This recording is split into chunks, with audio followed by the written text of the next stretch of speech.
এইবার বাড়িতে ইলিশ মাছ আসলে একবার হলেও এই তিল ভাপা রেসিপিটি ট্রাই করতে পারো, গরম ভাতে এক্সেলেন্ট লাগে। তো চলো দেখে নেবো কী করে বানাবো। বানিয়ে নেওয়া কিন্তু খুব সহজ রেসিপিটি। তো এর জন্য প্রথমে নুন হলুদ মাখিয়ে নিচ্ছি মাছটাতে। যদি মনে করো যে সাদা ঝোল করবে তাহলে হলুদটা স্কিপ করতে পারো, বিন্দাস, কোনো অসুবিধা নেই। তো এবার নিয়ে নিচ্ছি 2 চামচের মতো সাদা তিল, দিচ্ছি 1 চামচের মতো কালো সর্ষে আর 2 চামচের মতো হলুদ মানে সাদা সর্ষে, আর দিচ্ছি একটু নারকেল কোড়ানো। নারকেল কোড়ানোটা একদম অপশন, থাকলে দিও, নাহলে স্কিপ করে যেও। তারপর নুন, কাঁচা লঙ্কা দিয়ে একটু জল দিয়ে মিক্সিতে বেটে নেব। মিক্সির জায়গায় যদি শিলনোড়ায় বাটতে পারো বেশি ভালো হয়। তো মিক্সিতে ভালো করে বেটে নিয়ে এটা মিহি পেস্ট করে নিচ্ছি। তারপরে টিফিন বক্সের মধ্যে ইলিশ মাছগুলোকে দিয়ে এবার এই বেটে রাখা পেস্টটা দিয়ে ভালো করে একটুখানি এরকম করে নাড়িয়ে নাড়িয়ে মাছগুলো মাখিয়ে নিচ্ছি। স্বাদ অনুযায়ী নুনটাও অ্যাড করতে ভুলো না।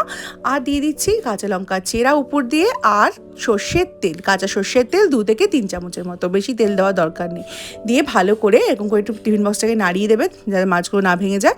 তারপর ঢাকনা দিয়ে ঢেকে একটা জলের পাত্রে স্ট্যান্ড দিয়ে, আমি তো কড়াইতেই করছি, দিয়ে বা প্রেশার কুকারে বা ভাতের সময় টিফিন বক্সে এভাবে করে নাও।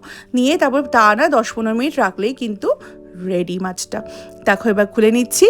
এই মাছ করতে যেরকম সহজ রান্না, আর খেতেও সেরকম এক্সেলেন্ট লাগে। আর তিলটা কিন্তু উপকারী খাওয়ার, মানে আমাদের তিল শরীরের জন্য ভীষণ উপকারী। তো মাছটাকে পরিবেশন করছি গরম গরম ভাতের সাথে। এইভাবে একবার তিল ইলিশ ভাপা বানিয়ে দেখো, আশা করি তোমাদের ভালো লাগবে। সর্ষে ইলিশ তো সবাই খেয়েছো, কিন্তু কখনো সখনো এইভাবে একটু টুইস্ট আনার জন্য ইলিশ দিয়ে এইটা ট্রাই করতে